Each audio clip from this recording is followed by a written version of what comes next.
Hello ladies and gentlemen, and welcome to another episode of Playing World Tanks. I'm AJ, and today we'll be looking at a game that I had in my Object 140, which is the Russian GO-10 medium tank, and perhaps still the best medium tank in the game that you can get. Now, I've not been playing World Tanks for a little bit, primarily because had sort of like caught the bug for playing Armored Warfare recently, also because there was construction going outside, and for some reason or the other, it's just so painful to sort of record when there's people just walking outside your window and trying to fix stuff on the side of the building. And then they started tearing up the road outside, and which is all fairly good because at least where I live they're maintained well, but it's kind of not conducive to recording and something. So on Firey Salient, what I like to do is I like to rush up the 3-4 line just to make sure that there's no scout that gets into that pesky bush and lights your team for the TDs, because consequently you can lose that flank very easily. So I caught their scout doing just that, and he got punished for it. Now, one thing to keep in mind is that on Firey Salient, if there's no RD, the game plays completely differently than when you have without RD, because you can actually play in the middle as opposed to hiding in the back and not doing anything.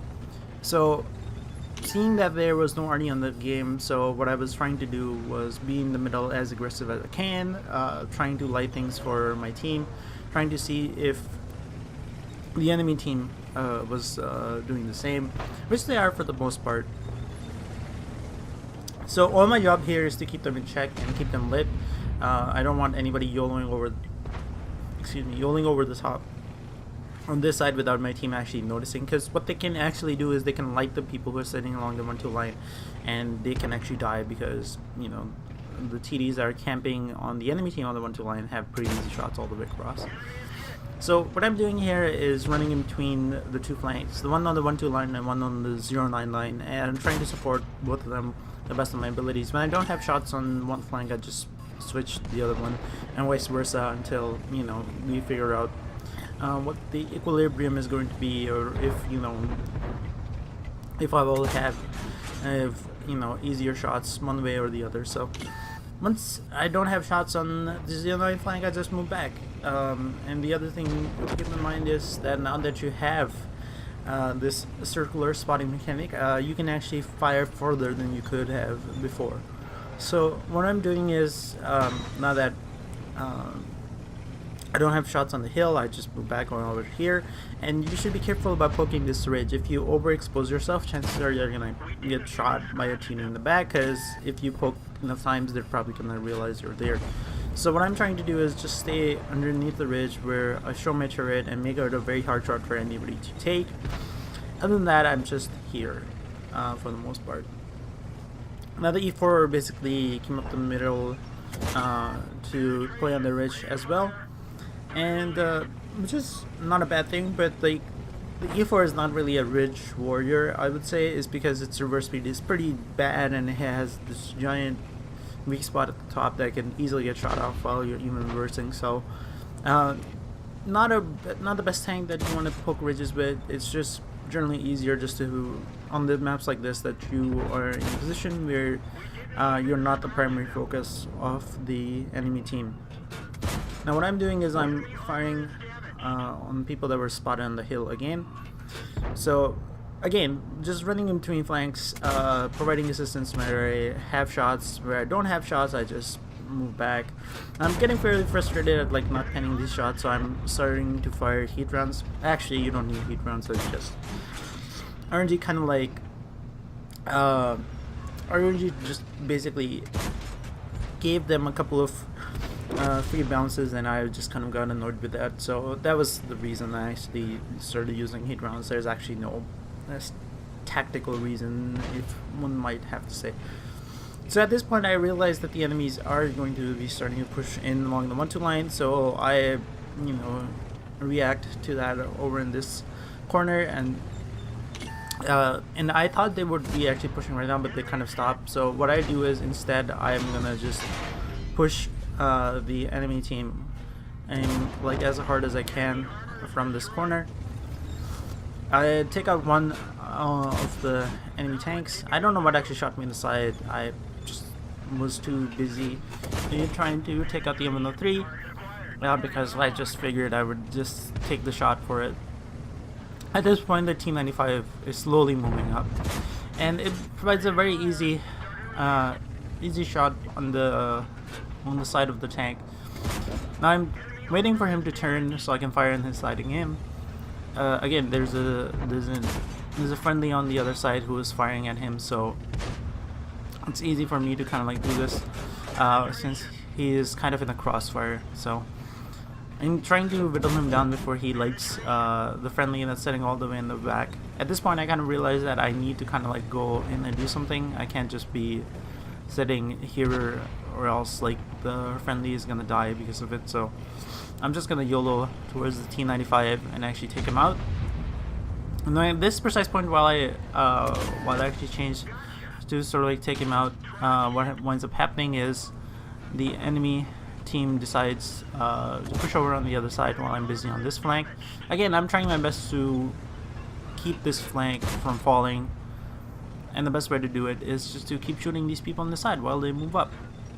Now at this point, again, I can't really go over because I don't know what's sitting in the back, but at some point I'm going to decide to do that just because there's absolutely no reason to not do it, because excuse me, if that tank is left unchecked, he would actually get easy shots behind us. So, but the E4 makes a huge miscalculation, or the E3, I can't tell because I'm kind of blind right now. So he makes a huge miscalculation as like he comes over the top and he gets shot in the back and in the side and loses all of his health.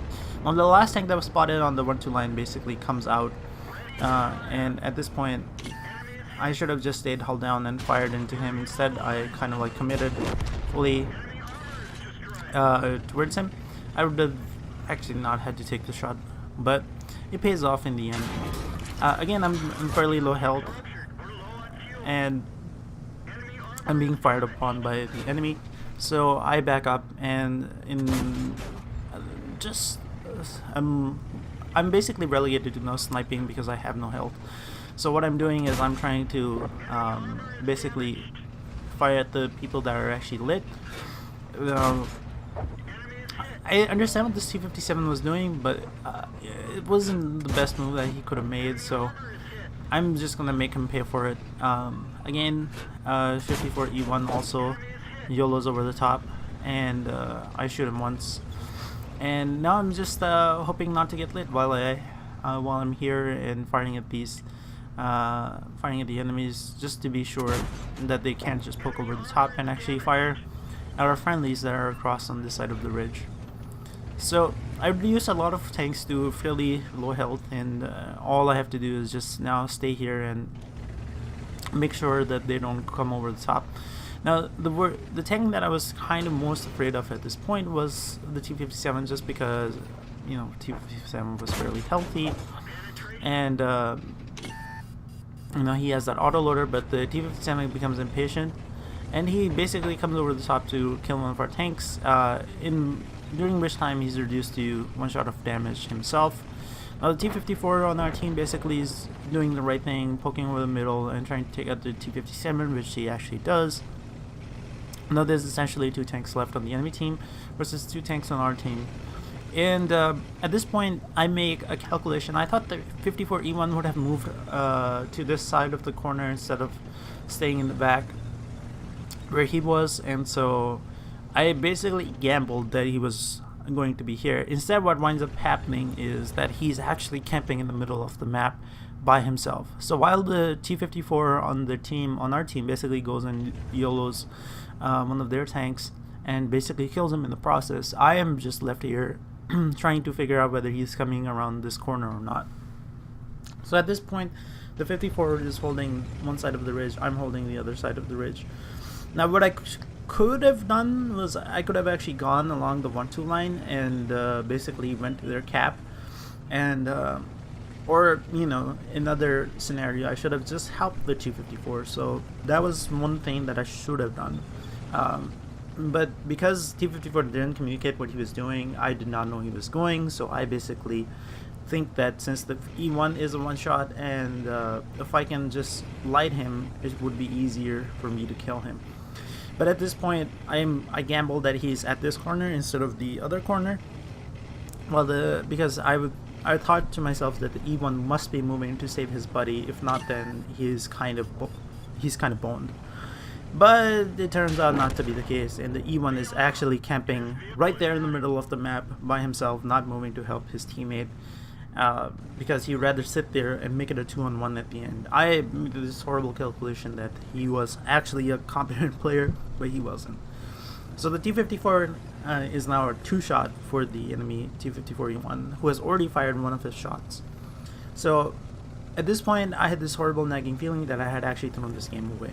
Because, I do not know how good or bad the T-54 was. We tell him that the T-54 E1 is a one-shot, and that he should just go instead of just camping, because we actually know where he is. We shouldn't give him a chance to sort of like go camp somewhere else. And now when he should be actually camping, because he needs to two-shot the T-54, the E1 on the enemy team starts moving to the middle for some unknown reason. And he tries to fire at the T-54, but the T-54 is held down, and he misses, and our T-54 actually takes him out. Now the interesting thing is this is not an ace tanker for this tank, even though I did a lot of damage. This is only a second class. So hopefully you guys enjoyed this video. Feel free to like and subscribe, and I'll see you on the next episode of Playing World of Tanks.